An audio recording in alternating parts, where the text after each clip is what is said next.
नमस्कार प्यारे बच्चों लोग, कैसे हैं आप लोग। आप सभी का स्वागत है हमारे रिस्क स्टडी यूट्यूब चैनल पर। तो मेरे प्यारे बच्चों लोग, मैं आप लोग को बता देना चाहता हूँ कि प्रश्नावली 5.4 क्लास 10th ऐच्छिक क्या होता है प्यारे बच्चों लोग। यह है, इस चैप्टर के क्वेश्चन बहुत ही कम आने का चांस रहता है। ऐसा नहीं है कि वो आते ही आते हैं ना, लेकिन कभी कभार क्या होता है कि बोर्ड एग्जाम में इसके क्वेश्चन को पूछ लिया जाता है ना। तो इस चैप्टर को हमें छोड़ना नहीं है, इसको भी पढ़ना है ना, रिपीट कर ही लेना है, एग्जाम में आए चाहे ना आए, है ना। अधिकतर देखा गया है कि इस चैप्टर से तो नहीं आते हैं, मतलब इस प्रश्नावली से तो क्वेश्चन नहीं आते हैं, लेकिन ये भी देखा गया है कि इस प्रश्नावली के भी कुछ क्वेश्चन हैं जो एग्जाम में दिए गए हैं, है ना। तो हमको छोड़ना नहीं है। तो आइए चलते हैं, हम प्रश्नावली 5.4 के कुछ क्वेश्चनों को उठाते हैं, करते हैं और आगे की ओर बढ़ते हैं। बस आप लोगों को करना क्या है, बुक को अपने पास रखना है, क्योंकि मैं क्वेश्चन अभी तो लिखा हूँ, है ना। अगले वाले क्वेश्चन क्या है, थोड़ा सा बड़े बड़े क्वेश्चन है, तो उनके क्वेश्चनों को मैं अपने कॉपी पर नहीं लिख पाऊंगा, ठीक है। तो आप लोग को बुक अपने पास रखना बेहद जरूरी है, ठीक है। चलिए, तो पहले चलो इसको सॉल्व करते हैं और आगे बढ़ते हैं। चलिए, तो इस क्वेश्चन को अपन पढ़ते हैं। क्या अपना पहला क्वेश्चन क्या बोलता है, तो पैरो चलो अपना क्वेश्चन बोलता है एपी मतलब कि अर्थमेटिक प्रोग्रेशन में प्रथम पद 121, द्वितीय पद 117, तृतीय पद 113 का खाली स्थान मतलब कि अभी और आगे भी संख्या है। खाली स्थान क्या मतलब है, और भी अभी आगे संख्या है का कौन सा पद सबसे पहला ऋणात्मक पद होगा। संकेत के लिए बता दिया है, ए एन छोटा है शून्य के लिए, है ना। तो एन ज्ञात कीजिए, क्या ज्ञात करना हमें, तो एन ज्ञात कीजिए। एन मतलब सबसे पहले ऋणात्मक पद होगा, तो मतलब हमें ऋणात्मक पद हमें क्या करना है, ज्ञात करना है। लेकिन कौन सा ऋणात्मक पद, पहले पूछ रहा कौन सा पद सबसे पहले ऋणात्मक पद होगा। जैसे कि प्रथम पद ये है, द्वितीय पद ये है, तृतीय पद ये है, तो आगे और भी पद है ना। तो वह कौन सा पद होगा जो कि ऋणात्मक पद होगा। समझ गए बात को। जैसे ये पहला पद है, ये दूसरा पद है, ये तीसरा पद है, लेकिन अभी क्या है, ये सभी किसमें है, प्लस में है। किसमें, प्लस में है, क्योंकि आगे कुछ नहीं, मतलब क्या है, प्लस। अगर माइनस लगा हो तो इसको हम ऋणात्मक बोल देते, है ना। तो पूछ रहा है ऐसा कौन सा पद है जो आगे वाला, जिसको हम क्या करेंगे, सॉल्व करके निकालेंगे कि ऐसा वह कौन सा पद है जो ऋणात्मक में होगा, ठीक है। और यहाँ पर हम क्या देख रहे हैं, देख रहे हैं कि ये घटते क्रम में है, 121 फिर 117 फिर 113, है ना, किसमें, घटते क्रम में है। आइए आगे इसको सॉल्व करते हैं और बढ़ते हैं। तो हमें पद को ज्ञात करने के लिए सबसे पहले क्या करना पड़ेगा, हमें प्रथम पद डालना पड़ेगा। प्रथम पद के बाद हमें सर्वांतर निकालना पड़ेगा, और जब सर्वांतर निकालेंगे तो ऑटोमेटिक क्या होगा, अपना आंसर आ जाएगा, ठीक है। संकेत के लिए ये क्या दे रखा है, ए एन छोटा है शून्य से। हमको इसी में से चलना है, किस में से, हमको इसी फॉर्मूले से चलना है, क्योंकि संकेत के लिए हमें दे रखा है ना। ये क्या हो गया, पेन क्यों नहीं चल रहा भाई, है ना। चलिए इसी से चलना है अपन को, ठीक है। तो अपन पहले प्रथम पद निकाल लेते हैं। तो यहाँ पर अपन डालेंगे हल, क्या डालेंगे, यहाँ पर हमने डाला हल, क्या डाला, यहाँ पर हमने डाला हल। तो प्रथम पद क्या है, ए 121 है, तो यहाँ हम ए बराबर क्या डाल देंगे, 21। सर्वांतर किससे निकालते हैं, डी। तो डी कैसे निकालते हैं, ए टू से अपन क्या ए वन को माइनस कर देते हैं। तो ए टू क्या है, 117 है, माइनस में 121। तो 121 से 17 माइनस कर दो, तो 17 चार कितना होता है, 21, मतलब कि क्या आएगा अपना, -4। क्यों, क्योंकि बड़ी संख्या क्या आएगा, माइनस का चिन्ह है, तो -4, मतलब हमारा सर्वांतर क्या होगा, 4। कोई दिक्कत, कोई दिक्कत नहीं। अब संकेत के लिए ए एन छोटा है शून्य से, तो इसी फार्मूले को लेकर चलना है अपन को, यस, है ना। तो ये अपन ने किया, ए एन छोटा है शून्य से। अब ए एन का फॉर्मूला क्या होता है, ए एन का फॉर्मूला तो आप लोग को पता होगा, है ना। एक में थोड़ा सा कैमरा लूज हो रहा, चलिए कोई ना, है ना। चलिए, तो ए एन का फॉर्मूला क्या होगा, तो ए एन का अपना फॉर्मूला होता है ए प्लस एन माइनस का 1 डी। संकेत छोटा है शून्य से, कोई दिक्कत, कोई दिक्कत, इन सब का मान रख दो। तो ए का मान क्या है अपना, 121, जो पहले हमने यहाँ पर लिख रखा है, 121 प्लस n-1। n-1 का तो कोई मान दिया ही नहीं, तो ये n-1 रहेगा, है ना। अपने डी क्या निकाला, सर्वांतर -4, ये निकाला है, तो -4 छोटा है शून्य से। कोई दिक्कत यहाँ तक आप लोग को, कोई दिक्कत नहीं, बहुत ईजी है, ठीक है। आगे बढ़े, आगे बढ़ते, ठीक है। तो -4 का ही सभी में क्या कर दो, गुणा कर दो। तो ये 121 है, तो 121 ही रहेगा, कोई दिक्कत, कोई दिक्कत नहीं, ठीक है। अरे यार ये दिक्कत कर देता है, मेरे को प्लस नहीं लगाना चाहिए, क्योंकि ये प्लस है और ये -4 है, तो प्लस माइनस क्या होता है, माइनस होता है ना। तो ये मैं पहले पता नहीं कहाँ दिमाग रहता है, तो क्या आएगा माइनस आएगा, तो 4n गुणा हो जाएगा, तो ये जाएगा 4n, ये माइनस और ये माइनस, तो माइनस माइनस भी क्या बन जाता है प्लस, तो ये जाएगा प्लस, 4 एकम 4, छोटा है शून्य से। कोई दिक्कत याद आएगा आप लोगों को, कोई दिक्कत नहीं है ना। आगे बढ़े, आगे बढ़ते ठीक है। ये 121 प्लस 4 कितना हो जाएगा, 21 4 125 माइनस का 4n, छोटा है शून्य से। कोई दिक्कत आप लोग को, कोई दिक्कत नहीं। आगे बढ़े क्या, आगे बढ़ते हैं। अब ये जो 4 है क्या है, 4n है, अगर इसको छोटा से बड़े की ओर लेके जाया जाए तो अभी माइनस का है, तो चल जाएगा, किस हो जाएगा, प्लस में हो जाएगा। तो मतलब ये हो जाएगा 125 छोटा है 4n, है ना। शून्य किधर आ गया है, कोई दिक्कत, कोई दिक्कत नहीं। आगे बढ़े, अब क्या करेंगे, ये 4 है किसके गुणांक में है, अगर इसको बराबर इस बार लेके आएंगे तो किस में आएगा, मतलब छोटा है कि इस बार लेके आएंगे तो किस में आएगा, ये भाग में आएगा, किस में आएगा, भाग में आएगा, है ना। तो अपन क्या करते हैं, इसको यहीं पास कर देते हैं, ठीक है। आप लोग इसके नीचे करिएगा, ठीक है। चलिए, तो इसको लेके आएंगे, है ना। तो 125 भागित 4 छोटा है n से। कोई दिक्कत, कोई दिक्कत नहीं, कर दो इसको, काटो इसको। तो 4 तिहाई 12, है ना, 4 तिहाई 12, इतक किधर बचेगा, नहीं कुछ नहीं बचेगा, है ना। 4 एकम 4, बचा एक, एक बचा ना, दशमलव लगा दिए तो शून्य आ गया, तो 4 दूना 8, बचा 2, फिर शून्य लगा दिए तो 4 पंचे 20, 31.25 कितना है, 31.25 कितना है यहाँ पास, तो ये आ गया अपना 31.25, छोटा है n से। कोई दिक्कत, कोई दिक्कत नहीं। अब इसको देखिए, जो 31 है ये पॉइंट में, किस में, पॉइंट में है, कितना 25, यानी कि 31.25, 25 ज़्यादा है, तो इसको 30 तो ले नहीं सकते, क्योंकि 30 क्या होगा, बहुत दूर हो जाएगा, 30 दूर हो जाएगा, है ना। होगा, होगा कि नहीं होगा, तो इसको कहाँ लेंगे, आगे की ओर लेंगे। तो 31 के बाद क्या आता है, 32 आता है, कितना आता है, 32 में आता है, तो इसको पॉइंट हटाएंगे, है ना। तो भाई देख, 31 के नज़दीक कौन सी संख्या है, तो 31 के नज़दीक हमारी क्या है, 32 है, क्या है, 32 है। तो क्या लेंगे अपन, 32 ले लेंगे, किसके को ले लेंगे, 32, तो n बराबर अपना क्या हो जाएगा, 32, क्या हो जाएगा, 32, है ना। n बराबर क्या होगा, 32 होगा। 30 नहीं ले सकते, 30 नहीं ले सकते, क्योंकि क्या हो जाएगा, दूर हो जाएगा। क्यों, क्योंकि देखिए 30 है, कितना है, 30, ठीक है। अब 30 में जब एक जोड़ोगे, किस जोड़ोगे, 30 में जब एक जोड़ोगे तब ना जाके 31 हुआ है ना। अब यहाँ पर क्या होगा, 30 में यदि मैं कितना, 30 पॉइंट कितना है, 25, है ना। तो यदि 25 और तो 30 में मैं प्लस करके 75 और कर दूंगा, तो कितना, सॉरी 31 है ना, हाँ 31 में अगर मैं 75 जोड़ूंगा तो कितना हो जाएगा, 32 हो जाएगा। 31 पॉइंट है ना, देखिए 31 पॉइंट कितना, 25 है, 31.25 में यदि मैं 75 जोड़ दूंगा तो कितना हो जाएगा, 32 हो जाएगा। होगा कि नहीं हो जाएगा, हो जाएगा। तो ज़्यादा कौन सा है, ये मतलब पास वाला कौन सा रहेगा, 32 रहेगा ना।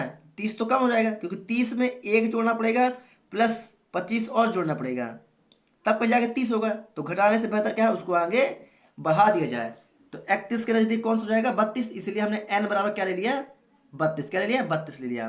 कोई दिक्कत, कोई दिक्कत नहीं, है ना। तो मतलब क्या हो गया, हमारा जो पहला पद हो गया वो कौन सा हो गया, 32 हो गया, क्या हो गया, 32 हो गया, ठीक है। अब 32 कौन से, मतलब ये तो अभी 32 पद में है ना, ये क्या है, 32 पद है। तो सबसे पहला पद कौन सा हो गया, तो ये 32 पद हो गया अपना, सॉरी जो पहला पद हो गया वो हो गया 32, है ना। अब कौन से नंबर पे आता है 32, तो तीसरे नंबर पे आएगा, चौथे नंबर पे आएगा, कौन से नंबर में आएगा, वो अपन को ऋणात्मक ज्ञात करना है। क्या ज्ञात करना है, ऋणात्मक हमें ज्ञात करना है। आइए, तो A32 का फॉर्मूला लगाते हैं, क्या लगाते हैं, A32 का फॉर्मूला लगाते हैं, क्या लगाते हैं, A32 का यहाँ पर फॉर्मूला लगाते हैं, लगा दीजिए। तो A32 बराबर 32 का फॉर्मूला, 32 में से एक घटा दो, दो तो कितना हो जाएगा भाई, इसका फॉर्मूला मैंने निकालने के लिए बताया है ना। तो इसका फॉर्मूला क्या क्या बनेगा यहाँ पास, A+31D। भाई कैसे निकाला हमने, देखिए A32 बराबर A+n-1D, है ना, ये फॉर्मूला होता है। तो ये जो 32 है, 32 क्या है, n है, n एक संख्या है, तो ये हो जाएगा A32 बराबर A+32-1D। भाई n की जगह क्या है, n की जगह बात 32 लिखेंगे ना, तो 32 में से एक जगह कितना हो जाएगा, 31 आएगा। तो ए 32 बराबर ए प्लस 30 में 32 में से एक गया तो कितना बचा 31 और 31 डी का गुणा हो गया तो ए प्लस 31 हो गया ना। तो ए 32 का फॉर्मूला क्या है ए प्लस 31 डी। तो क्या मैंने वही लिखा है ए प्लस 31 डी वही लिखा है ना। हाँ ये फॉर्मूला मैंने बहुत बार बताया है ना, बहुत बार बता चुका हूँ। चलिए आगे बढ़े क्या, आगे बढ़ते हैं। तो ये अपना ए 32 बराबर ए का मान कितना है 121 है, 121 प्लस 31 गुणा माइनस का 4, माइनस का 4। तो ए 32 बराबर 121, ठीक है। अब ये प्लस है और ये माइनस, प्लस माइनस का गुणा होगा क्या क्या हो जाएगा माइनस, क्या होगा माइनस। और इसका गुणा कर दो 31 के साथ, तो 4 एकम 4 3 चौके 12, कितना होगा 124, कितना होगा 124। अब 124 में से 121 घटा दो तो ए 32 बराबर कितना हो जाएगा माइनस का 3। माइनस का 3 क्या होगा क्योंकि बड़ी संख्या आएगा माइनस का चिन्ह, मतलब हम छोटी संख्या से बड़ी संख्या को घटाए हैं इसलिए कितना है माइनस का 3। तो सबसे पहला ऋणात्मक पद कौन सा हो गया, सबसे पहला ऋणात्मक पद 32 नंबर है जिसका आंसर क्या है माइनस का 3 है। ये हो गया अपना आंसर। कोई दिक्कत आप लोग को इसमें, कोई दिक्कत, कोई दिक्कत नहीं, बहुत आसान और इजी था। तो ये आप अपना निकला आंसर, तो आप लोग फटाक से वीडियो को स्क्रीनशॉट ले सकते हैं, ठीक है। कोई दिक्कत, कोई दिक्कत नहीं, आगे बढ़े क्या अपन, चलिए आगे बढ़ते हैं, ठीक है। चलिए प्रश्न दूसरा की ओर, आइए प्रश्न दूसरा की ओर चलते हैं। चलिए ये हमने प्रश्न दूसरा को लिख लिया है ना। आप लोग अपनी बुक में भी देख सकते हैं अगर जहां पर समझ में नहीं आता तो, ठीक है। तो एक बार इस क्वेश्चन को पढ़ लेते हैं क्या बोलता है। तो यहाँ पर हमारा प्रश्न दूसरा बोलता है पर बच्चे लोग कि किसी एपी के तीसरे और सातवें पदों का योग कितना 6 है और उनका गुणनफल 8 है, और उनका गुणनफल क्या है 8 है। तो इस एपी के प्रथम 16 पदों का योग ज्ञात कीजिए। इस एपी के प्रथम 16 पदों का योग ज्ञात कीजिए। बता समझ में, मतलब कि तीसरे और सातवें पदों का योग कितना 6 और उनका गुणनफल, मतलब तीसरे और सातवें का क्या गुणनफल 8 है। योग अलग चीज है और गुणनफल अलग चीज है ना। तो इस एपी के प्रथम 16 पदों का योग क्या करना है हमें ज्ञात करना है।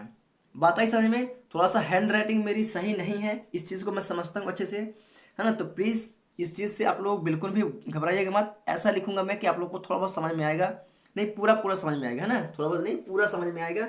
बस आप लोग को मेरा सपोर्ट करना है प्लीज, इस वक्त मुझे आप लोग की सपोर्ट की जरूरत है, मेरा सपोर्ट करिए। चलिए, है ना।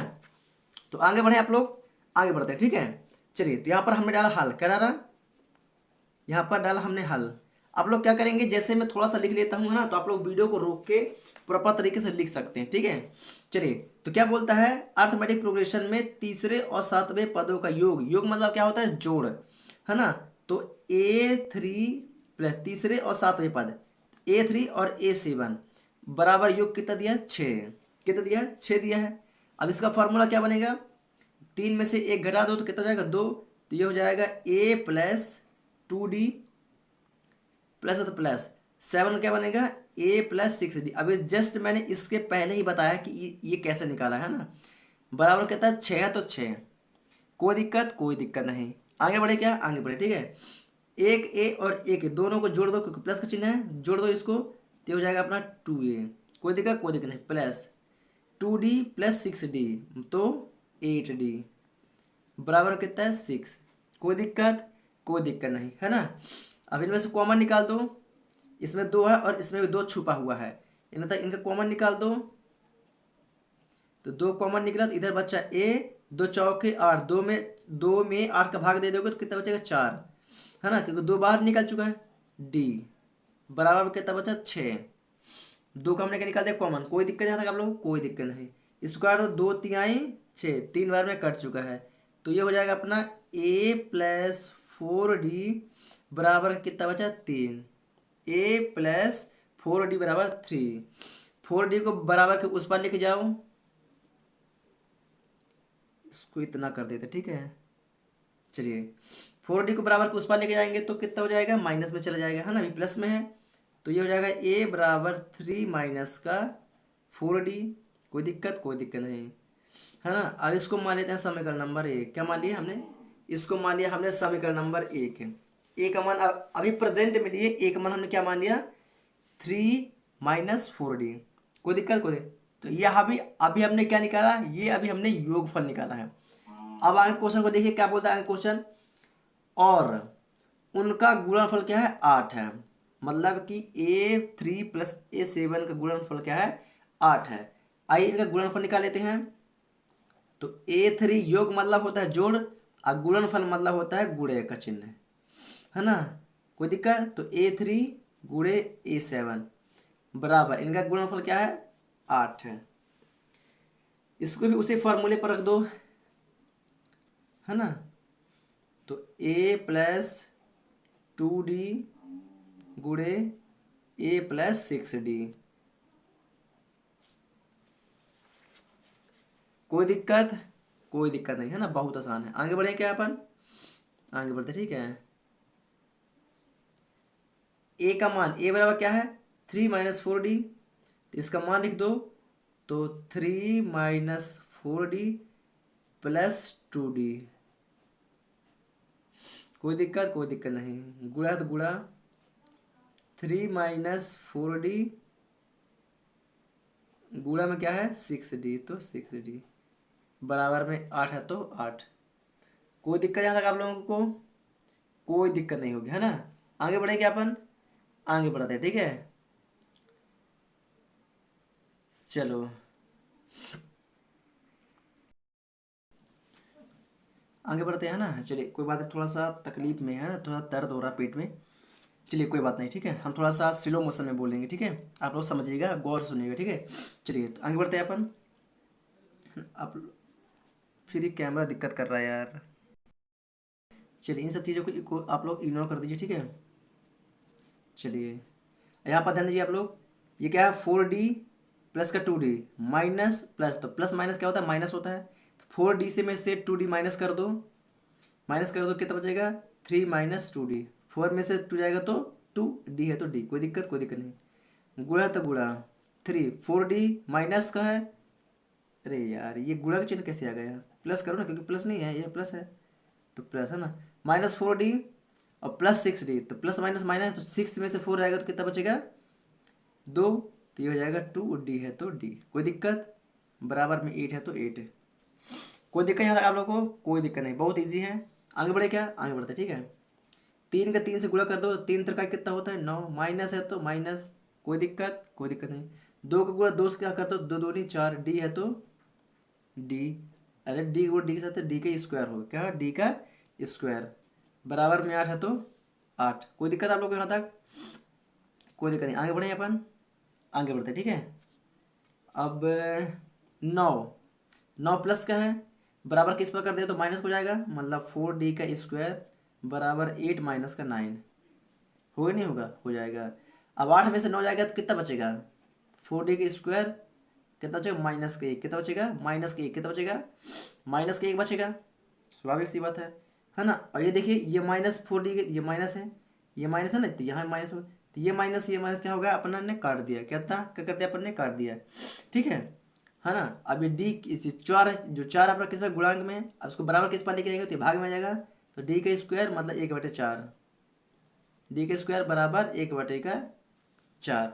कोई दिक्कत, कोई दिक्कत नहीं। अब इसका स्क्वायर हटा दो, इसका स्क्वायर हटा दो तो कितना बचेगा, तो डी बराबर अंडर रूट लग जाएगा, क्या लग जाएगा अंडर रूट लग जाएगा, तो 1/4 हो जाएगा 4, क्या हो जाएगा 4। अंडर रूट का मतलब क्या होता है, रूट का मतलब क्या होता है स्क्वायर में है भाई। देखिए यहाँ पर स्क्वायर लगा था तो क्या लगाया हमने अंडर रूट लगाया, है ना। और जब अंडर रूट हटाना पड़ेगा तो क्या करना पड़ेगा, स्वाभाविक सी बात है इसका वर्गमूल होगा, है ना। तो डी बराबर इसका हटाएंगे तो 1 का वर्ग करेंगे तो कितना होगा 1 ही होगा, और तो जो 4 है वो किसका वर्ग है 2 का वर्ग है भाई। ये जो अंडर रूट लगा है ये किसको संकेत करता है, वर्गमूल को संकेत करता है ना, नहीं करता है, वो करता है। तो 2 का वर्ग कितना होता है 4, तो क्या हम 1/2 1/2 लिख सकते हैं, लिख सकते। 1 का वर्ग करोगे तो 1 ही आएगा, और 2 का वर्ग करोगे तो कितना आएगा 4 आएगा, तो क्या मैं 4 की जगह 2 लिख सकता हूँ, लिख सकता हूँ। तो डी का मान कितना हो गया 1/2। कोई दिक्कत, तो हमने सर्वांतर भी निकाल लिया। अब क्या करेंगे, हमें निकालना पड़ेगा ए, क्या निकालना पड़ेगा ए। जब ए निकल आएगा तो क्या तभी हम 16 पदों का योग क्या कर पाएंगे, ज्ञात कर पाएंगे। कोई दिक्कत, कोई दिक्कत नहीं, इसमें आसान है, बहुत आसान है, ठीक है। तो क्या करेंगे, समीकरण एक कहाँ है ये, तो समीकरण एक में डी का मान रखने पर क्या करेंगे, समीकरण एक में डी का मान रखने पर कोई दिक्कत, कोई दिक्कत नहीं, ठीक है। आइए इसको करते हैं, तो मैं यहीं से कर दे रहा हूँ, ठीक है। आप लोग क्या करेंगे, बराबर में नहीं करेंगे, आप लोग को इसके नीचे लिखना है, ठीक है, आप लोग को नीचे ही लिखना है। चलिए तो यहाँ पर मैं लिखता हूँ समीकरण एक में, क्या लिखता हूँ, समीकरण एक में डी का मान रखने पर, डी का मान रखने पर समीकरण क्या है, तो a बराबर 3 माइनस का 4d, तो a बराबर 3 माइनस 4 गुणे 1/2, डी का मान यही ना है, यही, इसका 2 दूनी 4, काट दो इसको, तो ये a बराबर 3 माइनस का 2, 3 माइनस का 2, तो मतलब a बराबर क्या निकल आएगा, 2। हमने सर्वांतर ज्ञात कर लिया d और a का मान ज्ञात कर लिया d। अब हम ऑटोमेटिक 16 पदों का योग ज्ञात कर सकते हैं, क्योंकि हमारा जो क्वेश्चन है क्या बोलता है, एपी के प्रथम, क्या बोलता है, एपी के प्रथम 16 पदों का योग ज्ञात कीजिए। योग मतलब क्या होता है, जोड़, 16 पद मतलब कि S60 करना, हमें ज्ञात करना है। तो चलिए आइए ज्ञात करते हैं यहाँ पर। तो यहाँ पर क्या लिखेंगे, अतः 16 पदों का योग, अतः 16 पदों का योग या योगफल। तो हमें क्या ज्ञात करना है, S60 बराबर हमें ज्ञात करना है। तो S60 एन की जगह क्या लिखा, 16 लिखा है, मतलब एस एन का फॉर्मूला लगेगा यहाँ पास, लगेगा नहीं लगेगा, तो एन का मान क्या होगा, एन का मान भी 16 होगा, क्या होगा, एन का मान क्या होगा, S60 मतलब एन का मान क्या है, 16 है, तो एस एन का यहाँ पर क्या लगेगा फॉर्मूला, तो ये हो जाएगा एस एन बराबर n/2 2a plus n minus का 1d, ये वाला फॉर्मूला लाएगा है ना। तो हो जाएगा एस एन बराबर, एन का मान कितना है, 16/2, 2 ए का मान कितना हम निकाला, ए का मान हमने 2 अरे यार 3 में से 2 जाएगा तो 1 ना बचेगा यार, कितना बचेगा, 1, कहाँ दिमाग रहता है, समझ में नहीं आता है ना। तो 1 प्लस एन का मान 16 माइनस 1, डी का मान हमने क्या निकाला, 1/2, ये निकाला हमने, यही निकाला, ठीक है। आगे बढ़े क्या अपन, आगे बढ़ते, ठीक है। तो ये हो जाएगा एस एन बराबर 2×8 = 16, तो यहाँ पर आ जाएगा 8, है ना, 2 एकम 2 प्लस 15 में 16 में से एक जाएगा तो 15, और 15 गुणा एक से किस साथ कर दोगे तो ये हो जाएगा 15/2, कितना हो जाएगा, 15/2 हो जाएगा, है ना। और इसके बटे में कुछ नहीं, मतलब अपन एक कर लेते हैं, क्या कर लेते हैं, एक कर लेते हैं। तो आप लोग फटाक से यहाँ तक पहले लिख लीजिए, ठीक है, क्योंकि मैं न्यू पेज ऐड करने वाला हूँ। आप लोगों ने ऊपर से किया क्या नहीं किया, हाँ चलिए यहाँ से आप लोग लिखना स्टार्ट कर दिए, स्क्रीनशॉट लीजिए फटाक से, है ना, आप लोग इतने के स्क्रीनशॉट ले लीजिए, है ना। चलिए इसके बाद आप लोग इतने के स्क्रीनशॉट ले लीजिए, ठीक है। चलिए मैं यहाँ पर न्यू पेज ऐड कर रहा हूँ, ठीक है। चलिए ये नया पेज मैं यहाँ पर ऐड कर दिया, है ना। तो मैं यहाँ से लिखूंगा तो मतलब आप समझिए ऐसा नहीं, यहाँ की बात हो रही है, कहाँ की बात हो रही है, ऐसा नहीं, यहाँ से बात हो रही है, ठीक है। आप लोग यहाँ से लिखना स्टार्ट करिएगा, ठीक है। चलिए तो एस एन बराबर क्या लेंगे, यहाँ का देखिए 1 और 2, इनका क्या एलसीएम ले लेते हैं, क्या लेते हैं अपन एलसीएम, तो 8 है तो 8, इसके बाद हम 2 का अपन ने ले लिया एलसीएम, 2 का भाग 1 के साथ करोगे 2 एकम 2, और 2 का गुणा कर दोगे 2 दूनी 4, कितना हो जाएगा यहाँ पास 4, प्लस 2 का भाग 2 से करोगे तो क्या होगा, 2 से 2 कट जाएगा, बचेगे 1 का गुणा 15 के साथ कर दोगे तो 15, क्योंकि ऊपर 15 है तो 15 ही आएगा, स्वाभाविक सी बात है, आएगा कि नहीं आएगा, आएगा, ठीक है। आगे बढ़े क्या अपन, आगे बढ़ते हैं। तो 15 4 कितना होता है 19, कितना होता है 15 4 19,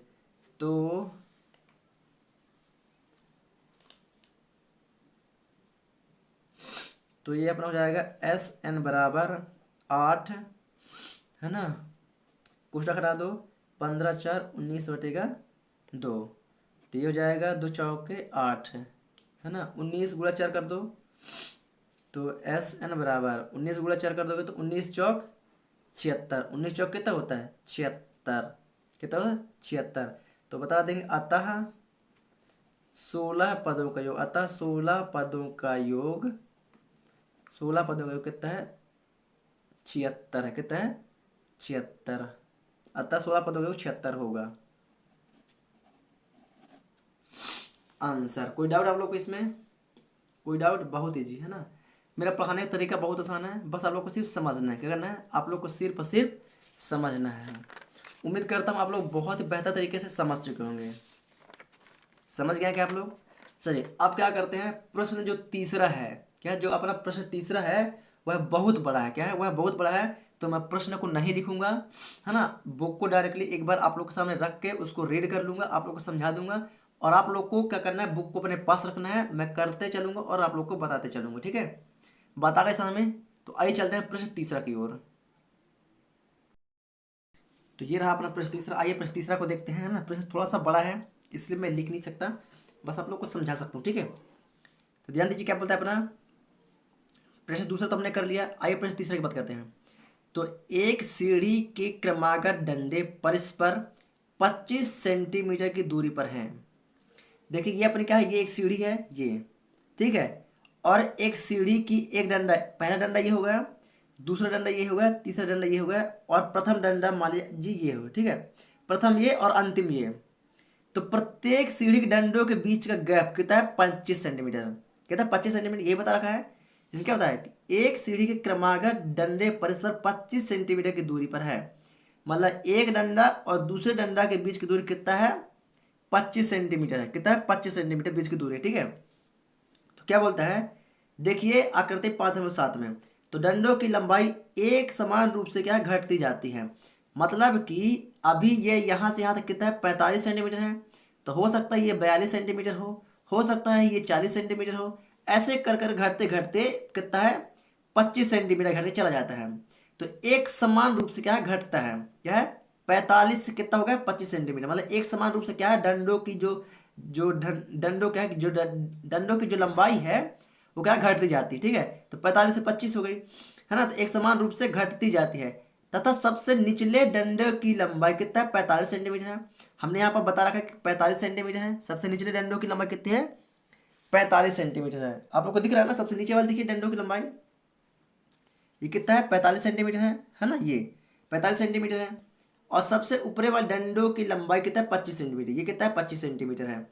यदि ऊपरी और निचले डंडों के बीच की दूरी कितना है? 2.5 मीटर हो। मतलब कि ऊपरी और निचले डंडों के बीच की दूरी कितना हो? 2.5 मीटर हो। कितना हो? 2.5 मीटर हो। तो डंडों को बनाने के लिए लकड़ी की कितनी लंबाई की आवश्यकता होगी। मतलब कि एक डंडा, दो डंडा, तीन डंडा, और बीच में और डंडे हमें लगाने पड़ेंगे।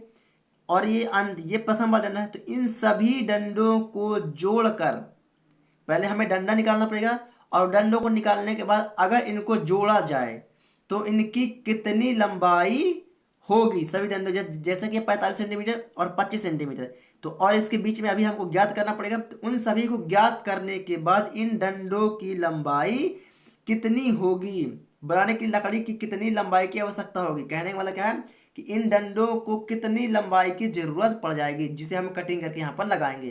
तो सभी को हम क्या करेंगे? जोड़ेंगे। और जोड़ेंगे मतलब क्या करना पड़ेगा? हमें उनका योग ज्ञात करना पड़ेगा। क्या करना पड़ेगा? हमें योग ज्ञात करना पड़ेगा। कोई दिक्कत? कोई दिक्कत नहीं, ठीक है। तो यहाँ पर ध्यान दीजिए आप लोग, थोड़ा सा मैं क्या कहता हूँ, एक पेज लगाता हूँ, ठीक है, तभी तो समझा पाऊंगा थोड़ा सा। तो यहाँ पास ये प्रश्न तीसरा हो गया, है ना। चलिए थोड़ा सा एक पेज की यहाँ की जरूरत पड़ेगी, मैं क्योंकि मुझे समझाना पड़ेगा, ठीक है, थोड़ा सा तो समझाना पड़ेगा। चलिए जैसे मान लेते हैं हम यहाँ पर, ये मैंने एक छोटा सा पेज लगाया, क्या ये मैंने एक छोटा सा पेज यहाँ पर लगा लिया, ठीक है। और यहाँ पर देखिए मान लेते हैं ये हमने क्या बनाया, ये हमने एक क्या बनाई? सीढ़ी बनाई। क्या? ये हमने एक सीढ़ी बनाई। अब एक सीढ़ी में एक डंडा ये लगाया हमने, दूसरा डंडा ये लगाया हमने, तीसरा डंडा ये लगाया हमने, चौथा डंडा ये लगाया हमने। हमने कितने डंडे लगाए यहाँ पास? एक डंडा, दो डंडा, तीन डंडा, चार डंडा। चार डंडा हमने लगाया। कितने लगाया हमने? चार डंडा लगाया। अब ये डंडों के बीच में खांचे कितने बने? तो पहला खांचा, दूसरा खांचा, तीसरा खांचा। मतलब चार डंडे हमने लगाए तो कितने खांचे बने? एक, दो, तीन। कितने खांचे बने? तीन खांचे बने ना। तो उसी प्रकार यदि हमने 10 खांचे बनाए, कितने बनाए? उसी प्रकार यदि हमने 10 खांचे बनाएंगे तो 1 2 3 4 5 6 7 8 9, है ना। तो उसी प्रकार जिस प्रकार हमने यहाँ पर 3 खांचे बनाने के लिए हमें 4 डंडों की जरूरत पड़ी है, उसी प्रकार यदि हम 10 खांचे बनाएं तो 10 खांचे बनाने के लिए हमें कितने डंडों की जरूरत पड़ेगी? तो स्वाभाविक सी बात है, हमें 10 खांचे बनाने के लिए देखिए, एक खांचा, दो खांचा, तीन खांचा, चार खांचा, पांच खांचा, छह खांचा, सात खांचा, आठ, नौ, और ये हो जाएगा अपना 10। तो एक खांचा, दो खांचा, तीन खांचा, चार, पाँच, छः, सात, आठ, नौ, 10। तो 10 खांचा बनाने के लिए हमें कितने डंडों की जरूरत पड़ी? तो 1 2 3 4 5 6 7 8 9 10 11। कितने डंडों की जरूरत पड़ी हमें? 11 डंडों की जरूरत पड़ी। तो बात आई समझ में? आइए इसको सॉल्व करते हैं, ये चीज आप लोग को आगे समझ में आएगी कि हमने कैसे किया है। ठीक है, सॉल्व करें इसको, आइए। तो यहाँ पर देखिए क्या कर दिया है, पहले इसकी बीच की दूरी क्या है, इस पूरे के बीच की दूरी कितना दिया है? 2.2 मतलब कि 2.5 मीटर। तो हम मीटर को पहले किस में कन्वर्ट करेंगे? सेंटीमीटर में, क्योंकि सब कहते चल सेंटीमीटर में चल रहा है। और इन दोनों की ऊंचाई कितना है? 25 सेंटीमीटर है। और ये पूरे की लंबाई कितना है? मीटर में है। तो पहले मीटर को हम किस में कन्वर्ट करेंगे? सेंटीमीटर में कन्वर्ट करेंगे। किस में करेंगे? सेंटीमीटर में कन्वर्ट करेंगे। कोई दिक्कत? कोई दिक्कत नहीं। तो डंडों की संख्या निकालेंगे, क्या निकालेंगे? डंडों की संख्या निकालेंगे, है ना। तो क्या बोला है क्रमांक? 25 सेंटीमीटर की दूरी पर आकृति ये है, तो डंडों की लंबाई एक समान रूप से घटती जाती है। तो निचले डंडों की लंबाई कितना है? 45 सेंटीमीटर, और सबसे ऊपरी वाले डंडों की नीचे लंबाई 25 सेंटीमीटर है। तो ऊपरी निचले डंडों के बीच की दूरी 2.2 5 मीटर। डंडे के बनाने की लकड़ी कितनी जूट की आवश्यकता पड़ेगी, है ना। तो टोटल कितना है? देखिए इसकी लंबाई, ये इधर से इधर की लंबाई कितनी है? 25 सेंटीमीटर। तो अगर हमें पूरे का निकालना पड़ेगा, पूरे का, तो क्या करना पड़ेगा? 25 से इसमें भाग देना पड़ेगा, क्योंकि इसने बता रखा है इतने में इतने की लंबाई, इतने और इतने गैप कितना? 25 सेंटीमीटर है। तो हमें पूरे को ज्ञात करने के लिए, पूरी ऊंचाई ज्ञात करने के लिए क्या करना पड़ेगा? 25 का 2 में हमें भाग देना पड़ेगा। बात है समझ में? आइए आगे बढ़ते हैं, ठीक है। तो मैं बुक को साइड करता हूं और आप लोग को समझाने की कोशिश करता हूं, ठीक है। तो आप लोग बुक को अपने सामने रख लीजिए। चलिए हम तो प्रश्न तीसरा अपन क्या करते हैं, सॉल्व करते हैं, ठीक है। तो यहाँ पर मैंने डाला प्रश्न तीसरा, ठीक है। तो डंडों की संख्या हमें क्या करनी है? ज्ञात करनी है, यानी हमें डंडों की संख्या। तो यहाँ पर हमने लिखा डंडों की संख्या, हल है, क्या है ये अपना? हल है, क्या है? हल है। तो डंडों की संख्या क्या है? बराबर, इसको अपन बस कर कट कर देते, ठीक है। तो डंडों की संख्या, तो कितना उसकी सभी की लंबाई कितनी है? तो 2 = 1/2 मीटर है। अब एक डंडे की ऊंचाई कितनी है? 25 सेंटीमीटर थी, 25 सेंटीमीटर थी ना, 25 सेंटीमीटर थी। अब क्या करना है? इसको भाग देना पड़ेगा। तो पहले मीटर को किसमें बदलना है? सेंटीमीटर में बदलना पड़ेगा, है ना। तो 2 दूनी 4, 4 और 1 5, तो 5 बटा कितना होगा यहाँ पास? 5/2। कोई दिक्कत? कोई दिक्कत नहीं। मीटर गुड़े, तो 1 मीटर बराबर कितना सेंटीमीटर होता है? तो 1 मीटर बराबर 100 सेंटीमीटर होता है। पूरे का बटा 25 है, तो 25 सेंटीमीटर, है ना, 25 सेंटीमीटर। कोई दिक्कत आप लोग यहाँ तक? कोई दिक्कत नहीं। चलिए इसको कर देते हैं। तो ये कर जाएगा 50 दूना कितना हो गया? 100। कितना हो गया? 50 दूना 100। कोई दिक्कत? कोई दिक्कत नहीं। बराबर 50 दूना 100, ठीक है। तो यहाँ पर क्या होगा बचा यहाँ पास? तो यहाँ बचा 5 × 50 बटे में कितना बता? 25। यही बचा ना, यही बचा, ठीक है। चलिए, तो 25 दूना 50, 25 दूना 50, तो ये हो जाएगा 5 × 2, 5 × 2, तो बराबर कितना हो जाएगा? 5 दूनी 10। मतलब कि एक रसेनी, जो रसेनी हमने बनाई थी, है ना, जो बुक में दी गई थी, ये सीढ़ी बनी थी ना, ये सीढ़ी बनी हुई थी जिसमें ये 45 सेंटीमीटर थी, और सबसे ऊपर वाला कितना था? 25 सेंटीमीटर था, है ना। तो इसमें टोटल टोटल खांचे कितने बने? 1 खांचे, 2 खांचे, 3 खांचे, 4 खांचे, है ना, 5 खांचे, ऐसे करके इसमें 10 खांचे बने। कितने खांचे बने? 10 खांचे बने, ठीक है। कितने खांचे बने? ये 10 खांचे बने हैं। और 10 खांचे को बनाने के लिए कितने की जरूरत पड़ेगी? हमें डंडों की जरूरत पड़ेगी। तो 1 2 3 4 5 6, और अभी और बनेंगे तो मतलब कि हमें 10 खांचे बनाने के लिए 11 डंडों की जरूरत पड़ेगी। हमने सबसे फर्स्ट में आप लोग को समझाया था कि नहीं समझाया था। तो क्या करना पड़ेगा, हमें एक और अपने से जोड़ना पड़ेगा। क्या करना पड़ेगा, हमें एक अपने से जोड़ना पड़ेगा। बात आई समझ में, क्योंकि 10 खांचे हैं और 11 डंडों को बनाने के लिए, 10 खांचों को पूरा करने के लिए हमें कितना करना पड़ेगा, हमें 11 डंडों की जरूरत पड़ेगी। तो यहां पर क्या करेंगे, +1 जोड़ देंगे। क्या करेंगे, +1 अपने जोड़ देंगे, +1 क्या करेंगे, अपने से हम जोड़ देंगे। कोई दिक्कत नहीं है ना। तो प्लस में 1 जोड़ दो तो कितना हो जाएगा, 11। मतलब हमें कितना पड़ेगा, हमें एक सीढ़ी को बनाने के लिए 11 डंडों की जरूरत पड़ेगी। कितना पड़ेगी, 11 डंडों की जरूरत पड़ेगी। यानी कि n बराबर क्या हो गया, n बराबर 11 डंडे, n बराबर 11 डंडों की जरूरत पड़ेगी। तो अब हमें क्या करना है, तो हमें A11 क्या करना पड़ेगा, हमें ज्ञात करना पड़ेगा। जब n 11 ज्ञात करेंगे तो क्या होगा, तभी तो निकल के आएगा कि टोटल डंडों की लंबाई कितनी होगी। भाई उसने क्या पूछा, डंडों की लंबाई पूछा है। तो 11 डंडों की हमें क्या पड़ेगी, जरूरत पड़ेगी। कितना पड़ेगा, अब 11 डंडों की लंबाई कितनी होगी, तो कैसे निकालेंगे, योग निकालना पड़ेगा। भाई जब 11 डंडों की दोनों सभी की लंबाई जोड़ेंगे तभी तो निकल पाएगा ना उन सभी का योग, है ना। तो योग का फॉर्मूला लगाना पड़ेगा, है ना। चलिए, तो क्या यहाँ तक आप लोगों ने लिख लिया, है ना। इतने का आप लोग स्क्रीनशॉट ले लीजिए, ठीक है। तो अपन को क्या ज्ञात करना पड़ेगा, अब n11 क्या करना पड़ेगा, सॉरी A11, है ना। A11 हमें क्या करना पड़ेगा, हमें ज्ञात करना पड़ेगा। तो चलिए, कोई दिक्कत नहीं। तो n11 बराबर, नीचे की लंबाई कितनी थी, 45 सेंटीमीटर। सबसे नीचे की लंबाई क्या है, 45 सेंटीमीटर। तो A11 बराबर 45। कोई दिक्कत नहीं, है ना। तो A11 का फॉर्मूला क्या बनेगा, 11 में से 1 माइनस कर दो, यहाँ कर तो तो ये हो जाएगा A + 10D बराबर 45 है। तो 45, कोई दिक्कत नहीं। ए का मान कितना हमने निकाला था, ए का मान प्रथम पद क्या है, डंडे में देखिए, सीढ़ी देखिए, हम निकालने दिया हुआ पहले से। तो पहला जो सबसे ऊपर है ये प्रथम पद कहलाएगा और ये अंतिम पद कहलाएगा। तो प्रथम पद कितना दिया हुआ है, मतलब ए का मान कितना दिया है, ए बराबर 25 सेंटीमीटर दिया है। तो यहाँ पर ए का मान क्या आएगा, तो यहाँ पर ए का मान क्या आएगा, 25 आएगा कि नहीं आएगा, आएगा। तो ए के बराबर क्या हो जाएगा, 25 + 10 है 10। डी डी तो अभी हमने निकाला ही नहीं, निकाला क्या, नहीं निकाला, डी तो अभी हमें निकालना पड़ेगा। तो 10D कर दो, है ना, 10D बराबर का 45 कर दो। कोई दिक्कत नहीं, है ना। अब यहाँ क्या करते हैं, ये 10D बराबर 45, 25 बराबर किस पर आएगा, तो माइनस में चल जाएगा, है ना। कोई दिक्कत, 45 में से 25 घट जाएगा तो कितना बचेगा, 20। कितना बचेगा, 20। तो D बराबर यहाँ बचा 20, गुणांक में है, इधर आया तो भाग में आ गया 10। कोई दिक्कत नहीं, इसको कर दो। तो 10 दूना 20। तो डी बराबर कितना है, डी बराबर 2। तो ये हमने डी भी क्या कर लिया, अब हमने ज्ञात कर लिया है। अब यहाँ पर लगेगा योगफल का फॉर्मूला।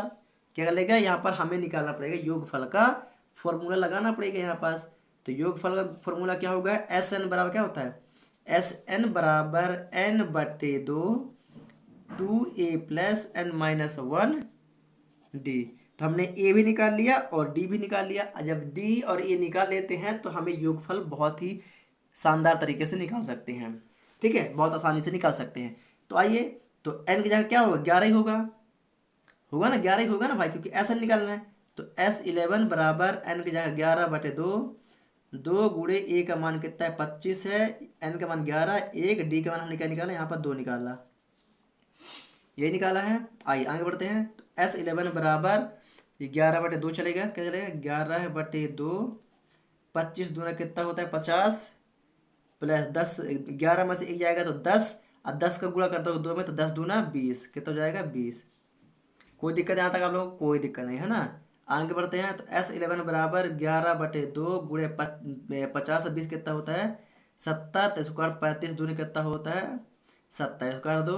तो ये हो गया अपना S11 बराबर 11 गुणे 35, 11 गुणे 35, इन दोनों को गुणा कर दो। तो S11 बराबर हो जाएगा 11 × 5 = 55 की 5, 11 × 3 = 33, और 33 में 5 जोड़ दो, तो 33 से 5 कितना होता है 38, कितना होता है 38, मतलब कि 385 सेंटीमीटर। कितना होगा? टोटल 11 डंडों की लंबाई कितनी होगी?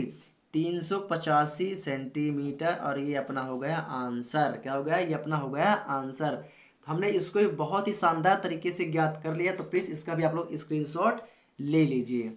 कोई दिक्कत आप लोगों को कोई दिक्कत नहीं होगी। बहुत ही शानदार तरीके से हमने इसको भी ज्ञात कर लिया है। तो आइए चलते हैं प्रश्न क्रमांक चौथे की ओर। ठीक है, चलिए चलते हैं प्रश्न चौथे पर। चलिए, तो ये रहा अपना प्रश्न चौथा। ठीक है, आइए प्रश्न चौथा को समझते हैं और इसको लेकर के आगे बढ़ते हैं। ठीक है, तो प्रश्न चौथा अपना क्या बोलता है कि एक पंक्ति के मकानों को क्रमागत रूप से 1 से लेकर के 49 तक अंकित किया गया है। मतलब कि जो मकान है एक रूप में एक से मतलब एक लाइन से 1 से लेकर 49 तक रखा गया है। दर्शाइए कि x का एक ऐसा मान है, उनके बीच में एक x एक ऐसा मान है जो x से अंकित मकान से पहले, मतलब 1 से लेकर 49 तक के बीच के मकान में से एक x मकान है, एक x मकान है।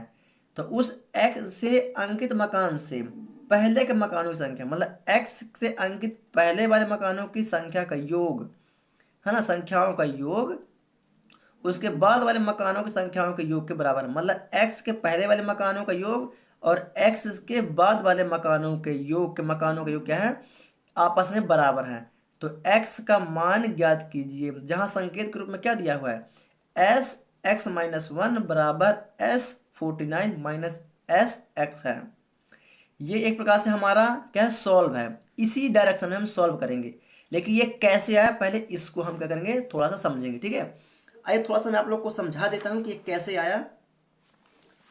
तो देखिए थोड़ा सा है ना, यहाँ पर समझिएगा। मैं एक थोड़ा सा यहाँ पर पेज लगा देता हूँ, है ना, इतने मैं आपको लोग को समझा दूंगा। ठीक है, देखिए ये क्या बोलता है कि 1 से लेकर 49 तक क्या कोई अंकित मकान है। ठीक है, तो मान लेते हैं पहला मकान, दूसरा मकान, तीसरा मकान, चौथा मकान, ऐसे कर करके टोटल कितने मकान हैं? 49 मकान है। कितने हैं टोटल? 49 मकान है। तो ये पहला मकान, ये दूसरा मकान, ये तीसरा मकान, चौथा मकान है ना। अब इन सभी मकानों के बीच, मतलब 1 से लेकर के 49 तक के बीच के मकानों के बीच में एक मकान है जिसका नाम एक्स है। क्या है? जिसका नाम एक्स है ना। तो क्या बोलता है? एक ऐसा मान है जो एक्स से अंकित मकान से पहले, मतलब कि एक्स से पहले, एक्स से पहले एक्स से पहले मकानों की संख्या का योग और उसके बाद वाले संख्याओं के योग के बराबर है। मतलब इस एक्स के पहले वाले मकानों का योग और इस एक्स के बाद वाले मकानों का योग क्या है? बराबर है। ठीक है, तो योग कैसे निकलता है? तो देखिए हमने एक है, एक में एक क्या करा, हमने एक में एक जोड़ा। जब 1 + 1 हुआ तो कितना हुआ? 2। और जब 2 में +1 किए तो कितना हुआ? 3। और जब 3 में +1 किए तो कितना हुआ? 4। मतलब एक एक एक है, एक का गैप है सभी मकानों के बीच में, है ना। एक का गैप है, मतलब कि हमारा जो सर्वांतर निकलेगा यानी कि डी, तो क्या निकलेगा? एक। सर्वांतर क्या होगा? हमारा एक ही होगा ना, क्योंकि एक में एक जोड़े तो दो, दो में एक जोड़े तो तीन, तीन में एक जोड़े तो चार, चार में एक जोड़े तो पांच, पांच में एक जोड़े तो छह। तो कितना गैप आ रहा है? एक एक एक, सही में गैप एक आ रहा है। तो हमने क्या किया? हमने इसको जोड़ा है। क्या किया? हमने इसको जोड़ा है। ठीक है, तो कितना आया? एक। सर्वांतर हमें क्या प्राप्त हुआ? एक।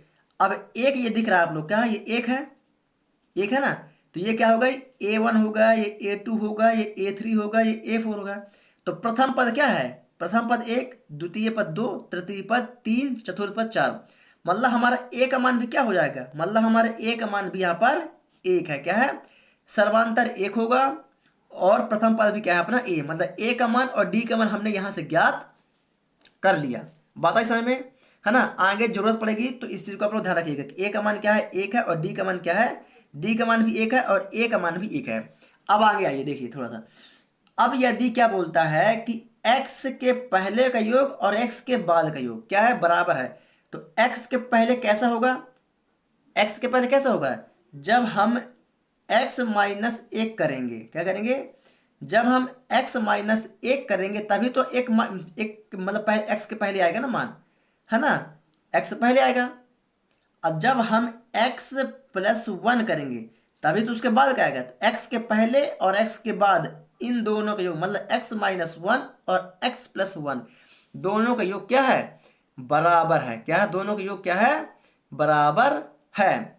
ये चीज कहना चाह रहा है, यही कहना चाह रहा है ना, यही कहना चाह रहा है। अब यहां पास अंतिम पद क्या है, अंतिम पद 49, क्या है अंतिम पद क्या है, 49। तो या हम इसको S49 लिख लें, क्या लिख लें, या हम इसको S49 लिख लें, या हम इसको SN लिख लें, क्या लिख लें, SN। यदि SN की बात करें तो वह S49 लिखा हुआ है, और यदि SN की बात करें तो वही लिखा हुआ है। हाँ, दोनों क्या है, एक ही है। कोई दिक्कत, तो कोई दिक्कत नहीं। तो यदि मैं इसको लेकर के चलूं कहां तक, x तक लेके चलूं, क्या चलूं, x तक लेके चलूं, तो ये क्या हो जाएगा, ये इससे पहले वाला हो जाएगा, तो इससे पहले हो जाएगा s x माइनस वन, यही होगा, होगा कि नहीं होगा, यही होगा। अब यदि मैं एक से लेकर के 49 तक चलूं, कहां से चलूं, 49 तक चलूं, तो बराबर में क्या आएगा, S49 आएगा, आएगा कि नहीं आएगा, आएगा, आएगा ना, आएगा। अब यह सिर्फ थोड़ा सा लाइट इशू हो गया था, ठीक है ना, कोई दिक्कत नहीं है ना। तो क्या बता रहे थे अपन, एक मिनट, ठीक है। चलिए, तो जैसे यहाँ पास 1 से लेकर कहाँ तक चला, ये 49 तक चला, कहाँ तक चला, S49 तक चला, तो ये कितना हो गया अपना S49 हो गया। कोई दिक्कत, कोई दिक्कत नहीं। अब यही चीज यदि ये 1 है अपना, क्या है 1, अब ये 1 अपना जो है यहाँ से ले करके पुनः कहाँ तक चलेगा, x तक चलेगा था, कहाँ तक पूरा चले, x तक चलेगा, और तो माइनस में एक कर दो, माइनस में एक है ना, तो ये अपना हो जाएगा माइनस का, क्या माइनस का एस एक्स, है ना। तो क्या ये वही फॉर्मूला बन गया, देखिए जो जो बुक में दिया हुआ है, S x minus one, S x minus one बराबर है, तो बराबर S49 minus S x minus का एस एक्स, वही फॉर्मूला है। अब इसी फॉर्मूले पर हमें क्या करना है, इसको सॉल्व करना है। तो इन सब का करना है, हमें योग ज्ञात करना है। क्या बोल रहा है इसने, इसने क्या बोला, संख्याओं के योग बराबर, तो x का मान ज्ञात कीजिए, मतलब इन दोनों मकानों का योग। योगफल का फॉर्मूला क्या होता है, SN बराबर n/2 2a plus n minus one D, ये फॉर्मूला है। तो इसका फॉर्मूला अलग होगा, इसका फॉर्मूला अलग होगा, इसका फॉर्मूला अलग होगा, तीनों का फॉर्मूला वही चलेगा लेकिन अलग अलग चलेगा। बात आई समझ में। तो आइए चलते हैं, अपन आगे बढ़ते हैं। तो आप लोग क्वेश्चन को क्या करेंगे, बुक से देख के लिख लेंगे, मैं क्वेश्चन के जस्ट नीचे से बताऊंगा, ठीक है।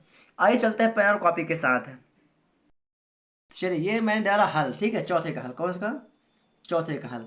तो हमने फार्मूला क्या बनाया यहाँ पास, हमने फार्मूला बनाया एस एक्स माइनस का वन बराबर S49 माइनस एस एक्स, ये मैंने फार्मूला बनाया, फार्मूला बनाया ना। तो एस एक्स माइनस वन मतलब एन का मान क्या है, एक्स माइनस वन, तो SN बराबर फार्मूला क्या बनता है, तो इसका फार्मूला बनेगा n/2, तो मैं n की जगह x माइनस वन बटे में 2 कर देता हूं, कोष्टक 2 गुणे ए का मान हमने क्या निकाला, एक प्रथम पद क्या था, वन, वन था ना, वन जो कि हमने पहले बता दिया है, प्लस x माइनस वन, तो n की जगह x माइनस वन माइनस का वन, ये माइनस का वन है तो माइनस का वन, कोई दिक्कत, डी का मान हमने क्या निकाला था, एक है, हमें डी का मान एक नहीं तो गुणे अंक में कर देंगे एक है, बराबर, तो बराबर S49, तो n की जगह 49 बटे में 2 रहेगा, 2 गुणा एक, यहाँ पर रहेगा 49 माइनस का वन, क्योंकि x का मान है ना, डी का मान कितना था, एक है, तो गुणे में एक कर देंगे। कोई दिक्कत आप लोग को यहाँ तक, कोई दिक्कत नहीं। ये माइनस है तो ये माइनस, अब इसकी बात करते हैं, तो x है तो n की जगह रहेगा x बटे में 2, 2 गुणा एक, n की जगह में रहेगा x माइनस वन, है ना, और d की जगह रहेगा गुणा का एक है। कोई दिक्कत यहाँ तक आप लोग को, कोई दिक्कत, कोई दिक्कत नहीं। बात आ रही समझ में कि नहीं आ रही, है ना, आ गई ना बात समझ में। चलिए आगे बढ़े, क्या अपन आगे बढ़ते हैं, ठीक है। तो क्या करते हैं, इसको ये करा हमने, ये किया, x माइनस वन बटे 2, कोई दिक्कत नहीं है ना। 2 × 2 से कर 2 एकम 2, कोई दिक्कत नहीं है। और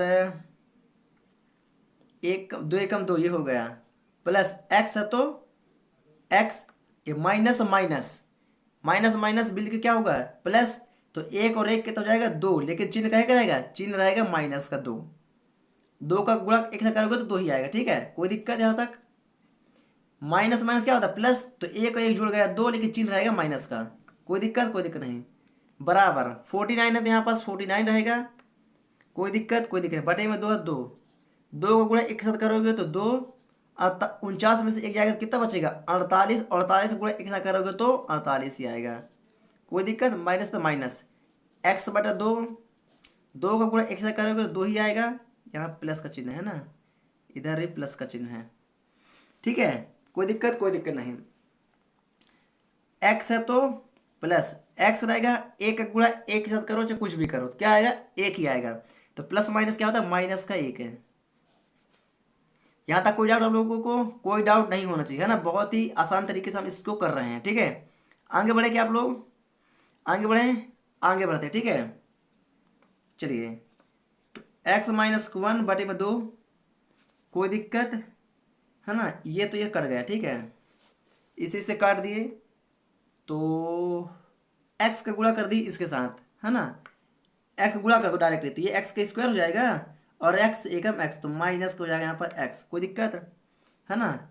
ये तो इसकी डिग्री खत्म, बराबर 49 है, 49 बटा 2, ठीक है, गुड़े 48 2 कितना होता है 50, इसको कर दो, माइनस है तो माइनस एक्स बटा 2, है ना, और 2x 2 में से एक जाएगा कितना बचेगा, एक, कितना बचेगा एक, तो यहाँ पर 1 प्लस का कर दो x, ठीक है, कोई दिक्कत यहाँ तक आप लोगों को, कोई दिक्कत नहीं, ठीक है, बहुत आसान है, कोई दिक्कत नहीं। आगे बढ़े क्या अपन, आगे बढ़ते, ठीक है। तो अब क्या करते हैं, इसको काट देते, जो करता काट देते हैं, 25 दूनी 50, ये अपना कट गया। चलिए आगे बढ़ते हैं।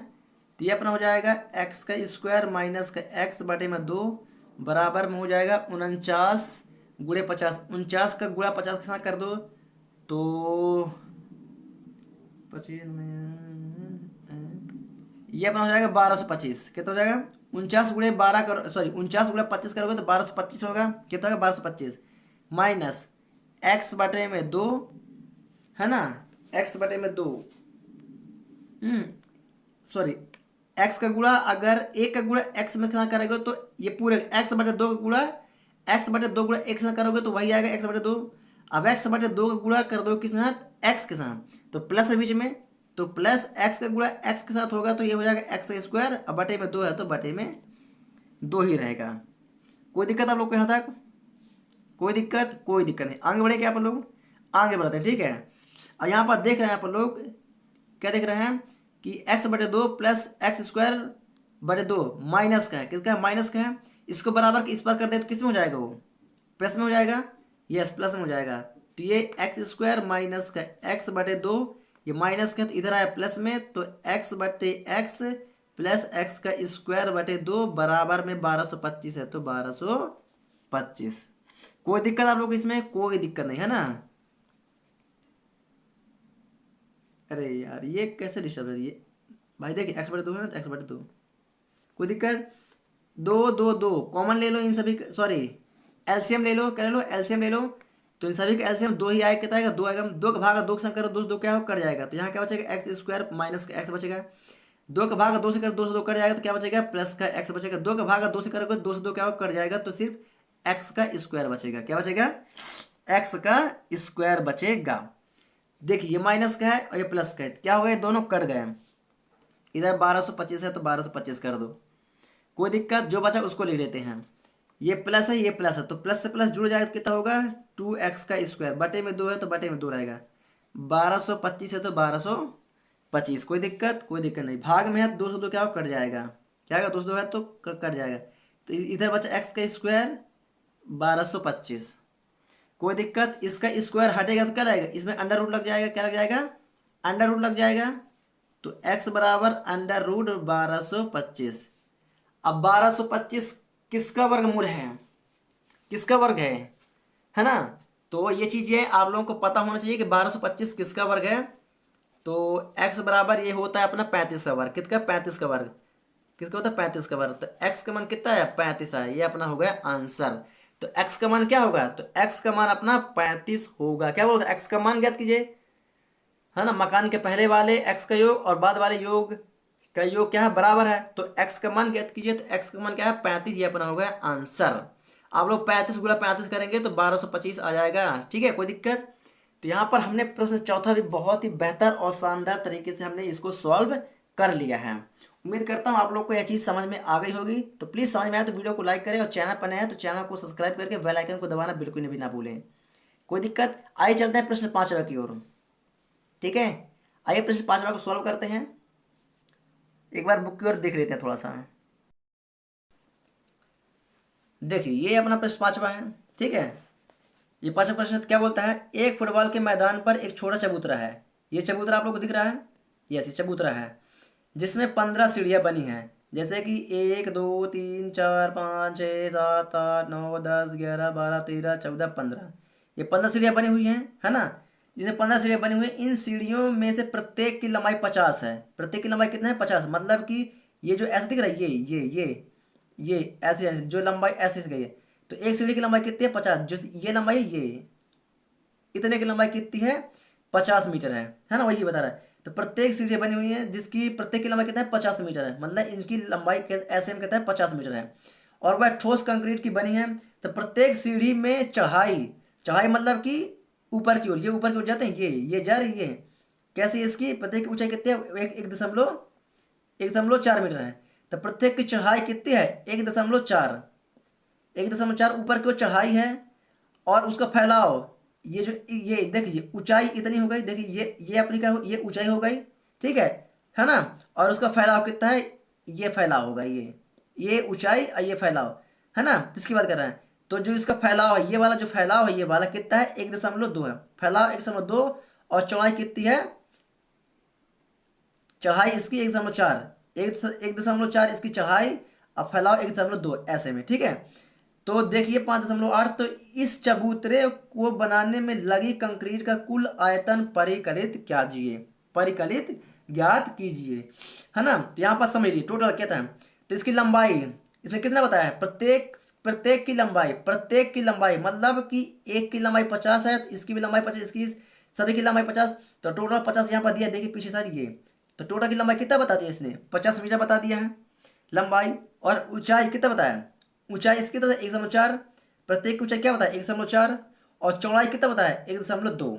ये पहले से दे दिया, है ना। तो एक प्रकार से ये चबूतरा बन के क्या बन गया है? एक प्रकार से ये घनाभ बन गया। घनाकार है। क्या है? घनाकार है।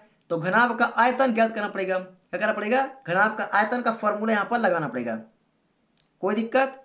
कोई दिक्कत नहीं। तो आइए चलते हैं अपने बुक और सॉरी पेन और कॉपी के साथ। इतना समझ में आया कि नहीं आया? अगर इतना आप लोग को समझ में आएगा, समझो आप लोग से यह चीज बन गया। ठीक है, आइए तो फिर चलते हैं अपने पेन और कॉपी के साथ। आप लोग बुक में अपने जरूर देखिएगा, बुक अपने पास जरूर रखिएगा। ठीक है, मैं क्वेश्चन नहीं लिख रहा हूं। प्रश्न 5वां सॉल्व, है ना। प्रश्न 5वां हल, है ना। तो लंबाई कितना उसके दिया हुआ था? इसका लंबाई बराबर कितना दिया है? 50 मीटर। कितना दिया है? 50 मीटर दिया था। और इसकी ऊंचाई कितना दिया हुआ था? तो 1/4 मीटर इसकी ऊंचाई थी। और इसकी चौड़ाई कितनी थी? 1/2 मीटर थी। और ये सभी मिलकर क्या बनाते हैं? एक घनाभ बनाते हैं। क्या बनाते हैं? एक घनाकार बनाते हैं। चौकोर, घना मतलब चौकोर। तो घनाभ का आयतन क्या करना पड़ेगा? हमें ज्ञात करना पड़ेगा। तो यहाँ पर लिखेंगे घनाभ का आयतन बराबर क्या होता है? लंबाई गुणे चौड़ाई गुणे इसको बी, है ना। चौड़ाई को बी, ऊंचाई एच। एल गुणे बी गुणे एच, लंबाई गुणे चौड़ाई गुणे ऊंचाई। ठीक है। तो इनका मान रख दो। लंबाई कितना दिया हुआ है? 50 गुणा चौड़ाई कितना दिया हुआ है, मतलब ऊंचाई कितना दिया हुआ है? 1/4, और चौड़ाई 1/2। कोई दिक्कत? कोई दिक्कत नहीं। 2 से काट दो, 25 दूनी 50। कितना है यहाँ पास? तो ये 50 गुणा 1 से करोगे तो कितना आएगा? 25 से सॉरी 25 गुणा 1 से 25 से 25 बटे में कितना है? 4। कोई दिक्कत? कोई दिक्कत नहीं। तो प्रथम पद क्या निकल के आया? प्रथम पद क्या निकल गया? 25/4। 4। तो प्रथम पद क्या निकला, तो ए पी बराबर क्या ले लेंगे, ए पी बराबर क्या ले लेंगे 25/4, 25/4। अब प्रत्येक किसकी करना है, हमें लंबाई ज्ञात करना है। क्या करना है, लंबाई ज्ञात करना है। तो 25 25 क्या करना पड़ेगा, हमें ऐड करना पड़ेगा। क्या करना पड़ेगा, हमें 25 का ऐड करना पड़ेगा। तो 25 दूनी कितना होगा 50, तो 50/4, 25 त्याई 75/4, dash dash dash dash dash कर करके ऐसा जाएगा 15 तक। कहाँ तक जाएगा, क्योंकि 15 सीढ़ियाँ हैं ना वहाँ पास, 15 सीढ़ियाँ कि नहीं है, हैं। तो ये हो जाएगा अपना 15 गुणे 25/4। भाई टोटल कितनी सीढ़ी हैं, 15 सीढ़ी हैं, है ना। तो 15 गुणे 25/4। तो ए एन का मान कितना होगा, या तो ए एन लिख दो या फिर A15 लिख दो। बात एक ही है ना, क्योंकि एन किसको प्रदर्शित करता है, उनकी संख्या को प्रदर्शित करता है। किसको प्रदर्शित करता है, उनकी संख्याओं को प्रदर्शित करता है ना। तो एक यहाँ पर फॉर्मूला लगा देते हैं, क्योंकि संख्याओं का योग एक प्रकार से निकालना है ना। तो ये घनाभ है, तो यहाँ पर एस एन का फॉर्मूला थोड़ा सा बदल के रहेगा। तो एस एन बराबर एक और फॉर्मूला होता है n/2, है ना, A+L, A+L, है ना। ये भी एक फॉर्मूला है, क्या है, ये भी एक फॉर्मूला आप लोगों ने नहीं पढ़ा होगा, ये पहली बार आप लोग देख रहे हैं, ठीक है ना। तो ये भी एक क्या है, फॉर्मूला। इस फॉर्मूले को आप लोग याद रखिएगा, ठीक है। तो आइए रख देते हैं। तो ये हो जाएगा अपना SN बराबर, एन का मान कितना है अपने यहाँ पास, या तो A15 लिख दो, लिखना पड़ेगा ना, 15 लिखना पड़ता है। एन का मान कितना है 15, क्योंकि 15 है इसका। तो ये हो जाएगा अपना 15/2, कोई दिक्कत। ए का मान क्या है 25/4, क्या है 25/4 प्लस एल। एल एक क्या होता है, अंतिम पद होता है। एल क्या होता है, एल हमारा अंतिम पद होता है। क्या होता है, एल हमारा अंतिम। या तो आप डायरेक्ट यहाँ पर गुणा कर दो, 25 का गुणा 15 साथ करके उसका भाग के निकाल के दे दो, हाँ डायरेक्ट। या तो फिर इसको पहले इसी को लिख दो। तो मैं डायरेक्ट पहले इसको लिख देता हूँ। तो 15 गुणे 25/4। कोई दिक्कत यहाँ तक आप लोगों को, कोई दिक्कत, कोई दिक्कत नहीं। आगे बढ़ें क्या आप लोग, चलिए थोड़ा सा मैं यहाँ पर एक न्यू पेज ऐड कर लेता हूँ, ठीक है। नया पेज तो लगाना पड़ेगा। आप लोग इतना लिख लिए ना, इतना का आप लोग स्क्रीनशॉट ले सकते हैं, है ना। इतना का आप लोग स्क्रीनशॉट ले लीजिए पहले, ठीक है। इतने का स्क्रीनशॉट ले लीजिए आप लोग। चलिए आगे बढ़े क्या, आगे बढ़ते, ठीक है। नया पेज थोड़ा सा लगाना ही पड़ेगा, क्योंकि पेज है नहीं अपने पास। चलिए आगे बढ़े, आगे बढ़ते, ठीक है। थोड़ा सा इसको यहीं पर, तो SN बराबर 15/2, 25/4 प्लस 25 गुणा 15 कर दो। तो 15 अपना कितना होता है, 15 अपना 75, 15 अपना 75 की 5 हाथ 7, 15 दूनी 30, और 30 7 कितना होता है 37। तो 375/4 है, तो बटे में 4। कोई दिक्कत है यहाँ तक आप लोगों को, कोई दिक्कत, कोई दिक्कत नहीं। आगे बढ़े क्या आप लोग, आगे बढ़ते हैं। तो ये SN बराबर 15/2 है, 15/2, ये 4 और 4, 4 4 का क्या ले, तो एलसीएम ले लो। 4 का भागा 4 में 2 को 4 से क्या हो कट जाएगा, इधर बचेगा 25, प्लस 4 का भागा 4 में 2 को 4 से कट जाएगा, इससे बचेगा 375। कितना बचा यहाँ पर 375। कोई दिक्कत, कोई दिक्कत नहीं। 25 प्लस 75 को जोड़ दो। तो SN बराबर 15/2 गुणा 25 और 15 को जोड़ दो, तो ये तो हो जाएगा 400/4। कितना 400/4, 4, है ना। और इसको काट दो। तो कैसे कटेगा, कैसे कटेगा, 4 एकम 4, डबल 0 ऊपर लगा दो। कोई दिक्कत आप लोग यहाँ तक, कोई दिक्कत नहीं। अब इसको काट दो, 50, 2 5 10, 0 तो 0। कोई दिक्कत आप लोग को यहाँ तक, कोई दिक्कत नहीं, है ना। तो ये अपना मान कितना निकल आया, तो ये निकला SN बराबर 15 गुणे का 50, 15 गुणे 50। तो इसका कर दो भाई, निकल आएगा टोटल। तो SN बराबर 15 शून्यम 0, अब 15 पना 75, 750 ANS। तो चबूतरे को बनाने में लगी कंक्रीट का कुल आयतन का कितना है, कुल आयतन, तो इसका कुल आयतन 750 है। कितना है 750, अपना हो गया आंसर। आशा करता हूँ आप लोग बहुत ही बेहतर तरीके से इसको भी समझ लिए होंगे। तो प्लीज़ वीडियो पसंद आए तो वीडियो को लाइक करें, और चैनल पर आए तो चैनल को सब्सक्राइब करके बेल आइकन को दबाना बिल्कुल भी ना भूलें। ऐसे ही वीडियो को पाने के लिए चैनल को सब्सक्राइब करना बिल्कुल भी ना भूलें। चलिए कल से अपना नया चैप्टर शुरू होगा, प्रश्नावली 6.1। तो प्लीज़ प्यार सपोर्ट दीजिए, वीडियो को ज़्यादा से ज़्यादा शेयर करिए। इस वक्त मुझे आप लोग की ज़रूरत है, प्लीज़ मेरा सपोर्ट करें। चलिए प्यारे बच्चों लोग, आज की वीडियो में बस इतना ही। मिलेंगे नेक्स्ट और न्यू वीडियो के साथ, तब तक के लिए जय हिंद।